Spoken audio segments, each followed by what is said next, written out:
ചില റിപ്പോർട്ടുകളിൽ ഇല്ലിയീനിൽ ആത്മാക്കൾ എത്തിയിട്ടുണ്ടെങ്കിൽ ആത്മാക്കൾ അവിടെ വെച്ച് സംസാരിക്കുന്നതാണ്.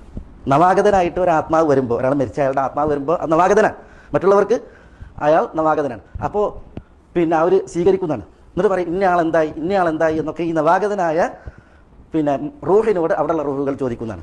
ഇന്നയാൾ എന്തായി. അപ്പോൾ ഈ ആത്മാവ്, നവാഗതനായ ആത്മാവ് പറയുമെന്നാണ്, അയാൾ മരണപ്പെട്ടല്ലോ, ഇങ്ങോട്ട് വന്നില്ലേ അങ്ങനെ ചോദിക്കുന്നതാണ്.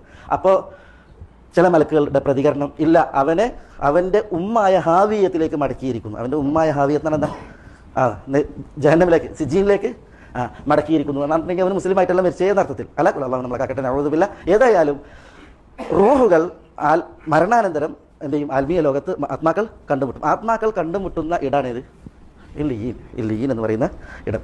മരണാനന്തരം മൊത്തത്തിൽ ഇല്ലീൻ 7 ആകാശങ്ങൾക്ക് മീതിയാണ്. ചില റിപ്പോർട്ടുകൾ പ്രകാരം സ്വർഗത്തിൽ ഒരിടവുമാണ്.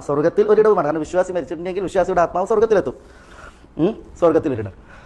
പിന്നെ നബിമാരെ സംബന്ധിച്ചിടത്തോളം നബിമാർക്ക് അർറഫീഖുൽ ആല അത്യുന്നതമായ ഒരു സ്ഥാനം അവരുടെ ആത്മാക്കൾ എത്തിപ്പെടാനുണ്ട്. അതേപോലെ തന്നെ ശുഹദാക്കളെ സംബന്ധിച്ചിടത്തോളം ഷഹീദുമാരായിട്ടുണ്ടെങ്കിൽ അവരുടെ ആത്മാക്കൾ അല്ലാഹു സുബ്ഹാനഹു വ തആല സ്വർഗത്തിൽ നേരിട്ട് പച്ച വർണ്ണത്തിൽ പക്ഷികളുടെ രൂപത്തിൽ അവരുടെ ആത്മാക്കളെ പ്രവേശിപ്പിക്കുകയും അങ്ങനെ അവർ സ്വർഗത്തിൽ യഥേഷ്ടം പാറി നടക്കുകയും അർഷിൽ സ്ഥാപിക്കപ്പെട്ട തൂക്കുകളൊക്കെ ഉണ്ടാവും കിന്തിയിൽ. ആ കിന്തിയിലുകളിൽ ഈ പറവകൾ ചേക്കേറിയിരിക്കുകയൊക്കെ ചെയ്യും എന്ന് പറയുന്ന ഹദീസുകളുണ്ട്. മനസ്സിലായി?